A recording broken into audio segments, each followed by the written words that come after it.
Hey there, and welcome to this episode of Weapon Refine Ideas. It's quite an exciting episode today because we've got not only 6 characters, but we got our first GHB character from Book 2, Saias. Now what does this mean? Well, it means that now that we're heading towards the tail end of Book 1, which we've been on for about half a year, we can finally move on to the Grand Hero battles of the second year, which up to this stage have seemingly had no chance. Now, these characters include the likes of Oliver, Warheart, Garen, and Canas, who is a Tempest Child but still part of the same category. It's quite exciting to see that finally we're going to be getting into that side of the units once the Gen 1s are starting to tail off now. Today we've got Effie, Arvis, Seliph, Sigurd, Saias, of course, and Rhajat.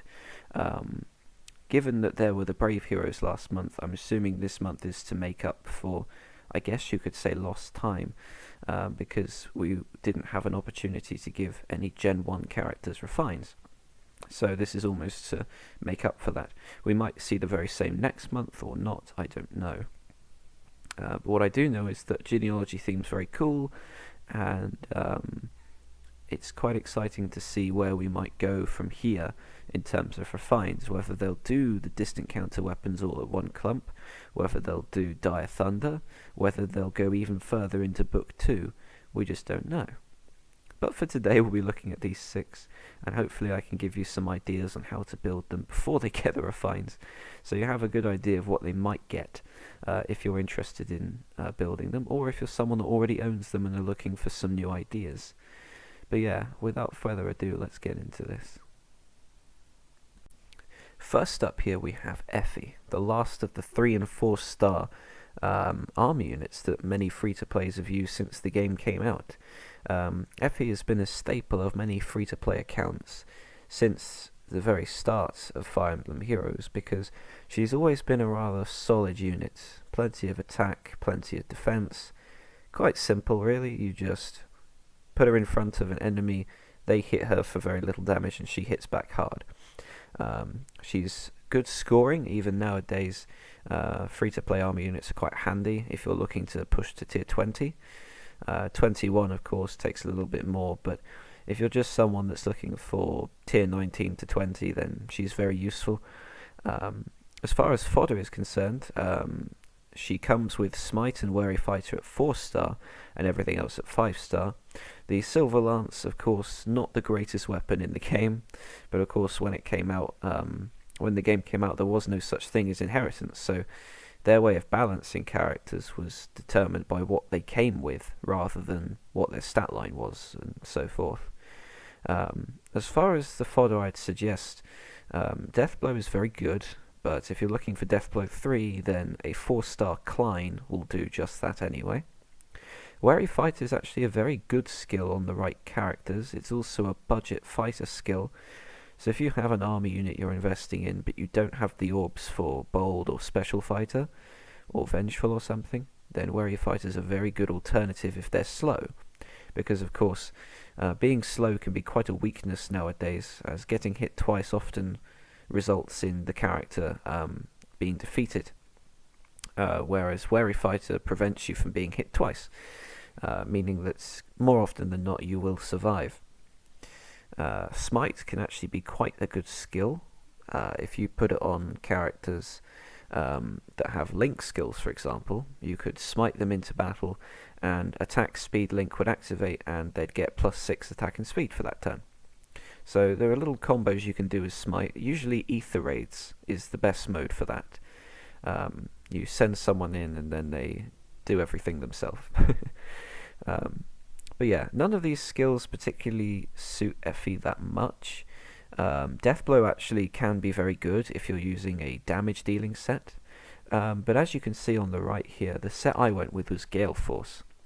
Now, I used a Guard Lance because with the absence of Special Fighter, she doesn't have any way of slowing down the opponent's specials.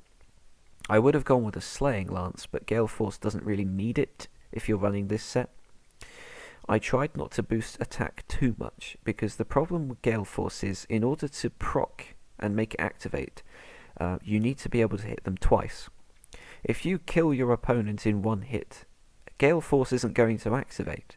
So you want to make sure your attack's high enough, but not too high. And here she reaches 62 with Mirror Strike, which is already 68 with a buff. And that's quite a lot. She's got Def Res Solo to help with her bulk. She's got a Res Refine, Res IV, and Mirror Strike to help balance her defense and res. The solo skill is very good with Armor's Stride, meaning that she can run in by herself, 2 movement, proc Gale Force, hopefully have plenty of HP left. I mean, 59 is a lot, and she's got plenty of defense and res, and she's got the guard effect to help her take less damage as well. It's just all these things working together to help you either go in with Gale Force and then run away, or go in with Gale Force and then go in deeper. So there's plenty you can do with this set. It's not the most unique set in the world, but much like cavalry units, armor units do not have that much that they can actually do that infantry units can't do better, which is the major problem. But this set does work quite well. You can also run just Death Blow everything and then just try and kill rather than do Gale Force. That still works just fine. But the main idea here was to try and come up with something that differentiates her from the likes of, who was it, Gwendolyn, who was the other free-to-play Lance armor, who specialises more in enemy phase with Vengeful Fighter, rather than Effie here, who could probably go with Bold Fighter. So there's a lot you can do with Effie. As far as what a refine is, it could be anything. They may well just go for a 11 might brave weapon with Death Blow refine, which would be basic but very effective. They could do something more interesting, such as an Armored Stride built in, with cooldown -1 and Bold Fighter built in or something. I don't know. It would be quite insane, but she's not a brave hero, so it's unlikely she'll get something on the level of Brave Hector, which was amazing. But yeah, if I was to guess, it would probably be something along the lines of a Brave Lance. But yeah, that's about all I have to say about Effie. Next up on the list is Arvis. Now, Arvis has been long overdue a refine, although much like every Gen 1 character at this stage. He has quite an interesting stat line, with low defense, relatively middling speed, and high attack and res. Now, he comes with Vulflame and Recovering, which makes him one of the only Gen 1 characters that has not one but 2 preference skills, which only he can use. Vulflame is nothing too special. It is quite simply attack and res ploy, but only for 4 rather than 5. And Recovering is renewal, but every single turn. So at the start of every turn, he restores 10 HP. Now, as far as his kit works, the idea is that you ploy your opponent from afar, and then either you or your teammates can then go in and battle them. Recovering helps you stay alive, so every turn you recover a little bit. And Growing Flame means that after a while you'll have a strong AoE special to then go in and deal some damage with. It's quite a neat kit for the start of the game, and while I wouldn't use most of it on him, really, it's a fun little one-trick character. Now, as far as his fodder is concerned, that means he only has 2 skills. He's got Growing Flame and Death Ploy. Now, Growing Flame could be very fun to use in rival domains and similar modes, but if you're going to go for a AoE special, I'd recommend going for Blazing rather than Growing specials, because Blazing do more damage, and oftentimes you're only really aiming at one character anyway, but the AoE splash damage can be useful. But if you're using someone like Ophelia, for example, Blazing Light and Blazing Wind are really good because they have a small concentrated attack that does a lot of damage, and it's quite easy to find fodder for. As for Death Ploy is very good, but typically if you're running a ploy, you want it to benefit yourself as much as your teammates, and Death Ploy does not benefit Arvis in the slightest. I'm not sure if there are any skills that let him target defense I only know of the other way around with things like Sorcery Blade. But the Death Ploy will not affect his damage whatsoever. It's simply something to help his teammates. Now this leads me on to what I think his Refine might be. And I think he's going to get something along the lines of adding the penalties to your damage, or adding penalties on your opponent to each of your stats independently. So if you've Death Ployed your opponent, your Death will increase by that amount during combat, and so on. Either way, it would be quite a decent addition. But Death Ploy for fodder, it's okay. It's nothing special. I mean, usually you go with Speed Ploy or Attack Ploy because Attack Ploy boosts your Def and Res, and Speed Ploy is good for obvious reasons. It means you can double and avoid doubles more consistently. Whereas Death Ploy only really affects your physical teammates that can hit their defense. Whereas if you're using a bunch of mages, it's not going to do anything. So that's all there is on fodder. As for his build, I went with the classic Sturdy Impact Lull Attack Speed set. The idea, of course, like I always say, is to balance the Def and Res, bring his speed up enough that it can double, and maintain a high attack power. There's not much to say on the build itself. It's very expensive, of course, but this is max investment. If you add Dragon Flowers on top of this, you likely won't need Speed Ploy to double consistently, but it always helps to have as much as possible anyway, as long as you're not overkilling it and missing out on some attack and Def and Res. His HP is very low, which is why the Sturdy Impact set could be very helpful. Otherwise you're going to be battling and dying in one hit from a dragon, and you'll think, well, that's a shame. So hopefully you'll see the value in a set like this. If Valflame were to get the Refine I thought it would get, then you'd see he'd ploy them for attack, res, and speed with this set, meaning he'd add on about 13 damage, or he'd boost his attack, speed, and res accordingly. So it's a very strong set, and, well, I suppose we'll just have to see what sort of Refine he gets. You can also run the Red Fox tome that comes on Hubert, but it's up to you whether you want to fodder it now or wait until he gets a Refine. Here we have Seliph. Now Seliph is quite the unique case, and I'll get onto that with his build in a minute. But Seliph's always been in quite an odd spot as far as characters in this game go. He's never really been irrelevant, but at the same time he's never been particularly strong either. It's quite hard to explain. Him and Sigurd both have quite a unique mechanic of reducing incoming damage if it's consecutive, or reducing foes' first attack if they're magic by a certain amount. And this has never been particularly strong of a playstyle until Brave Ike got his Refine. Now the reason I point Brave Ike out is because while Seliph and Sigurd are not brave heroes, they are still very popular main characters of their games. And given how strong they made Brave Ike's Refine, if they made Seliph and Sigurd similar in that respect, to having damage reduction effects that are forced, then we could be into something quite powerful come the Refine. But as for right now, Seliph is very slow and he has low res, so mages are typically a big problem. This is, of course, why the tire thing does what it does.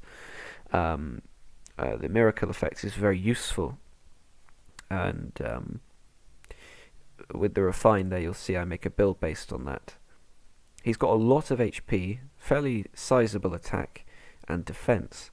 The defense comes in great handy when dueling with opponents, but of course having that low speed really does affect his performance, which is why he's never been particularly strong, because even though he's got good survivability, he doesn't have the speed to rack up damage quite as much, especially when he doesn't have a preference special or cooldown -1. Do you see where I'm going? There's not really much he can actually do to help himself with damage. He kind of needs those merges and these skills in order to make him do something useful.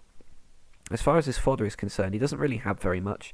Rally speed's very outdated now because a lot of characters have dual rallies or rally plus skills. HP +5 is good on about 3 characters I can think of: Aversa, Iago, Virion. and Brash Assault is okay, but better as a Sacred Seal comboed with Desperation, if you're looking for a Desperation Brash Assault combo, but it's not going to be useful on him here. I can see what the idea was, though, that Brash Assault means that he can actually make his follow-up attacks, but the other problem with Brash Assault is you're going to have to take a hit again in order to make that follow-up attack, because you attack them, get hit back, and then attack again. If you're already below half HP, you're not going to be able to take that second hit, especially if they hit your resistance stat. But yeah, I wouldn't fodder him for anything in particular. He might be useful for HP plus 5 once or twice, but other than that, just keep him by the side until he gets his refine, and maybe then see what he can do. If you are interested though, Rally Speed and HP plus 5 are the ones that are unlocked at 4 star. I definitely wouldn't 5-star a character for Brash Assault, so that's just my advice. With his plus 10 set, I went for a really kind of bitsy set that's bits and bobs. I mean, the idea is to reduce the damage you take with the lull attack def, maintain your HP with noontime, so that you can delay the miracle effect as much as possible, and then when it happens, you're still alive. Rather than relying on miracle to take any damage, and then you're already at 1 HP, and then you're going to die. Here you've got Distant Counter, Quick Repose to give you the follow-up attack. You've got Attack Smoke to reduce incoming damage even more. You've got Attack Def Bond on the weapon for even more defense. His res is very low, but lull attack does affect your def and res, as does Attack Smoke. So you are reducing your opponent's attack by 10, even if they're targeting your res. And of course the miracle effects at noontime help you stay alive a really long time. He's very good in Ether Raids because he's already got 57 HP here, and with Ether Raids blessings he can easily go up to 60, 70 HP on your offense, and he can be a very useful tank. Probably one of the only red sword inventories I even recommend using in Ether Raids. He's very fun to play in casual, story maps too, so it'll be interesting to see what they do with the Divine Tire thing, which can perhaps contribute to this set as well. But yeah, that's all I really have to say on Seliph. We'll just have to see what they do with that damage reduction. Similarly to Seliph, Sigurd relies on damage reduction effects from his sword. Instead of having Miracle in his usual tire thing that Seliph has, Sigurd has Miracle in his special, and Divine Tire Thing is to reduce incoming damage, which synergizes quite well with Crusader's Ward. Close Defense helps him deal with enemies that are attacking him at close range, and Speed Smoke helps all around by hoping to prevent doubles on him, so people don't hit him twice. His speed is quite middling, but with Speed Smoke can actually be quite effective, especially with merges and IVs, or even a refined weapon. His kit synergizes quite well, I think. A lot of people put Distant Counter on him, but the thing to remember is that if you're putting Distant Counter on, then Crusader's Ward will become a lot less consistent, because rather than them hitting you twice in a row, and the skill activating, they'll hit you and you'll hit back, and then they'll hit you again, at which point I believe Crusader's Ward doesn't actually work. So watch out for that if you're building him. As far as fodder goes, Miracle can be quite useful, but I do believe it is available on 3 and 4 star characters anyway. If not, then it's nothing too special anyway. Most characters that run Miracle well have it built into their weapon instead, or it's just a healer. And healers can be quite good with Miracle on Ether Raids defenses or Abyssal maps, so it's more of a one-off skill that you probably won't need. Close Defense is good, but it's lost relevance over time because of skills like a Def Res Solo, which is both turns. Close Defense is only enemy phase and close range, so it's a lot more restrictive. And Speed Smoke is a very good skill, though not too many units use it amazingly well. It's mostly daggers that can use something like Saizo's weapon. Though I can't remember if Saizo already debuffs speed on his own. I'll have to look into that. But as far as fodder goes, I wouldn't summon Sigurd for foddering. If you've got him, you might as well wait and see what the refine is, much like with Seliph, to see if they get anything similar to Brave Ike with the damage reduction. The build I went for was quite a strange one. I didn't really have this in mind when I was building him, but it's very much a one-trick pony type situation where you bait out a mage to attack you, and then on your turn you threaten attack death, go in with Swift Sparrow and destroy them. This can be done with archers, mages, anything of this kind, ranged units in general, and because you don't have distant counter, Crusader's Ward will work, and Divine Typhing reduces the first attack, Crusader's Ward decreases the second, meaning you don't take very much damage at all. With the mixed bulk and high HP, you can last quite a while on this set. The only thing he's missing, of course, is some kind of healing properties that help him stay alive longer. I was tempted with Noontime, but the idea of Moonbow is that when you take those 2 hits, it procs Moonbow ready so that alongside a threatened attack death, Swift Sparrow, Mirror Strike, you're just going to hit them once and hopefully kill them. It's like the complete opposite to Gale Force, where you're trying to reduce your attack a little bit. In this case, we're going all out. Swift Sparrow is there because his speed is quite salvageable. The 7 added to the 36 is 43, which with a buff is 49. Add in Dragon Flowers and you're up to 51. And that's just with 1 buff. And bearing in mind this is a cavalry unit, Honed Cavalry is very cheap and very easy. So if you run him on a cavalry team, you will likely have those buffs up all the time. So he can double consistently, he can do a lot of damage, and he can deal with those pesky mages, which, to be honest, they're quite a problem for cavalry units. If you're running Cav Emblem, for example, then mages will be quite a problem, unless you have a Brave Bow, Bravelin or something. But yeah, there isn't really much to say else about Sigurd that I haven't already said for Seliph. So if you're just looking for ideas, it's worth waiting and seeing what the refine is to see if he gets something similar to Brave Ike, in which case Distant Counter might be worth it after all. But we shall have to see with that one. Here we have the one I was most excited about in this batch, which is Saias. Now Saias has never been particularly relevant, purely because he is Arvis but blue and without recovering to most extent, and until they introduced the IVs fruit that lets you give your GHB characters IVs, he's always been considered in a way a worse Arvis, purely just because his stat spread is slightly less favourable, and being a red mage is typically better than being a blue mage, given that well, there's just a lot of green in the meta, whereas red is good for countering said green. Red mages have always been quite a decent colour for mages, whereas blue's always been a little bit shaky, as most red sword infantries will either be too fast or they are easy to deal with anyway. You don't really need a mage to do it. But anyway, back to Saias here. His fodder is Glacies, Escape Route, Speed Ploy. Escape Route is the 5-star locked one. Speed Ploy is really good fodder for many different units, although with the introduction of Joint Drive Speed, that might be worth saving for instead. Glacies is good, but Iceberg is typically more consistently better with units that have cooldown -1, so on and so forth. But if you combo with Brave Lucina and breath effects in general, Glacies can be good. War God's Tome is exactly the same as Volflame, I'm fairly certain. It's just attack res ploy, which leads me to think he'll get a very similar refine to Arvis, which could be another reason why Saias is even in this batch, because Saias and Arvis may indeed get the exact same weapon refine, but we'll just have to wait and see on that one.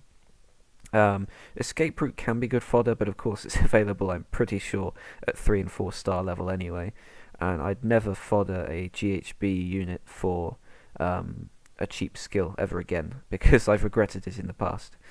The set I went with includes Blar Fox, because I felt like, even though this is exactly the same kind of build to Arvis, I could show you what the Fox Tome sort of thing would look like. Arvis kind of needs the Fox Tome a little more anyway, because of his stat spread. But here we've got exactly the same def and res, being at 39-39, lull attack speed puts that up to 42-42, Blar Fox puts that up to 46-46, and then a buff would put you up to 52-52 def res, which is really, really high. That's higher than his base attack. His attack points, on the other hand, go up by 10 with both the sturdy skills, I'm pretty sure. And then Blar Fox with a further 4, putting you up to 63, which is then 69 with a buff. And if you include Dragon Flowers, of which he has 15 of them, he can go up to 72, which is pretty high. Pretty high attack power. That includes your Def and Res, by the way. Well, he does go up to, 51 or 52. The Dragon Flowers would take that up to 54, 55 kind of territory. Meanwhile, his speed's sitting at a very comfortable 35 plus joint drive speed's 39, 42 with the Lull skill, and 46 with Blar Fox effectively. I know Lull and Blar Fox both take away stats, but they contribute in the same way for your speed. So you've got quite a sizable amount of speed there. I'll just count it up again. That's 39, 42, 46, 52 with a buff, 55 with all the Dragon Flowers considered. If you're a Saias fan, then this set would probably work wonders for you if you're looking for a player phase destructive set that isn't just a Blade Tome.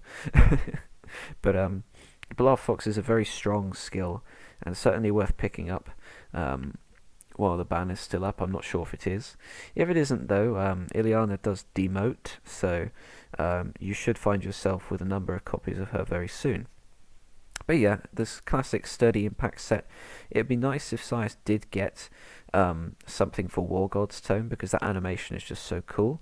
And it would be a very strong set, really, just to ploy your opponents and add on all that damage. Because you can still run the sturdy impact set here with War God's Tome. It's just going to be less effective and your speed might not be quite high enough. But if you introduce Dragon Flowers, then it should be fine. But yes, with that all said, I don't really think there's much else to be said about Saias. It's just exciting to see him here because it means that we might see the likes of Wallheart or something in the next batch. But we'll have to see on that one too. Then finally we have Rhajat. Rhajat is the other 5-star exclusive in this set, and honestly, out of all of these characters, the one I consider to be most needing of a refine. You see, the problem with Rhajat is that since she doesn't have a preference weapon already, she doesn't have really a way of setting herself apart from the other characters that you could be using. For example, if you're looking to invest in a 5-star exclusive green mage, characters that spring to mind might include Lewin, who is a Gen 2, who may even get a refine at some stage. Thracia, who is quite good for AR defense since she reduces the lift loss if you lose, so on and so forth. She's very strong.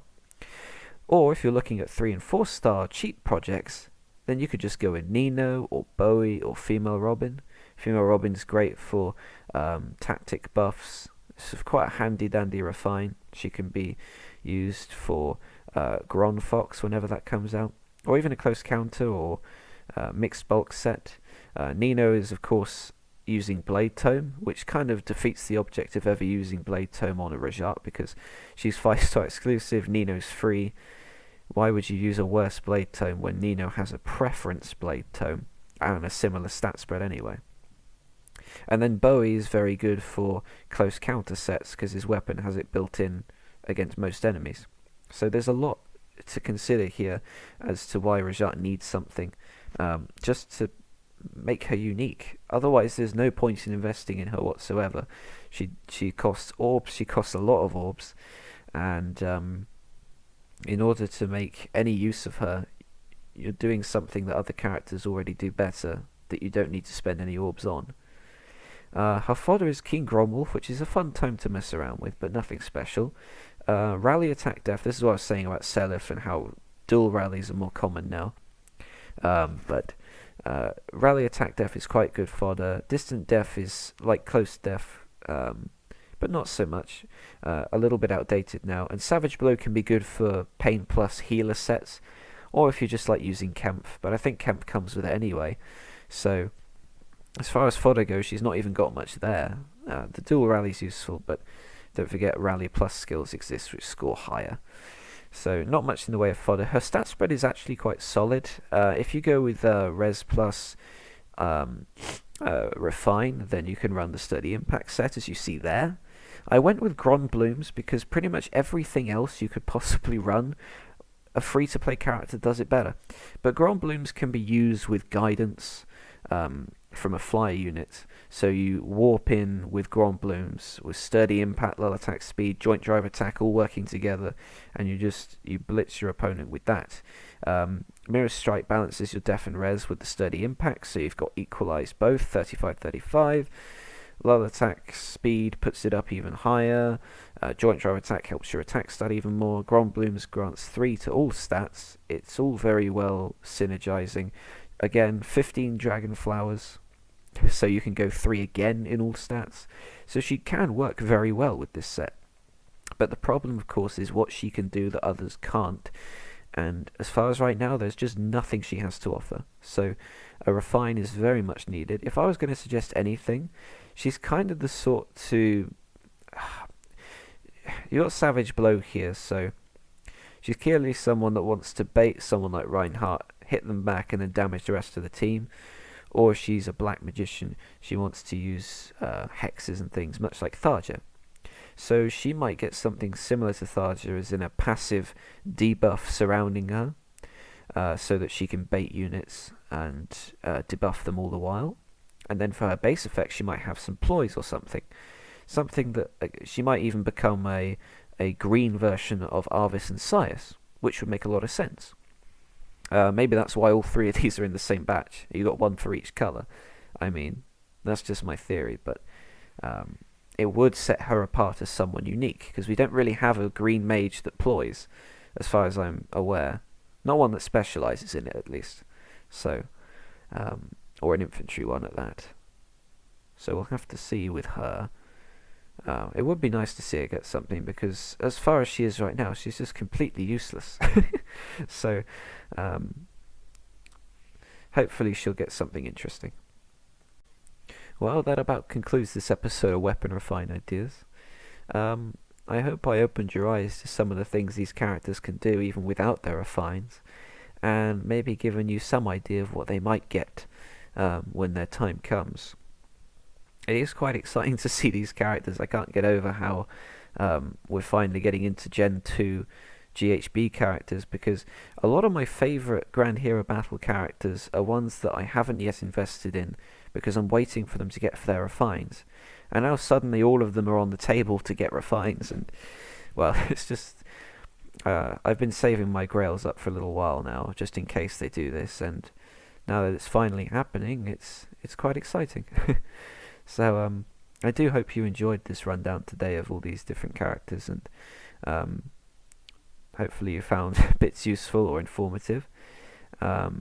Feel free to give me any suggestions in the comments for anything I can do better in my next videos, or any video ideas that you might have that other YouTubers haven't really done yet for Fire Emblem Heroes.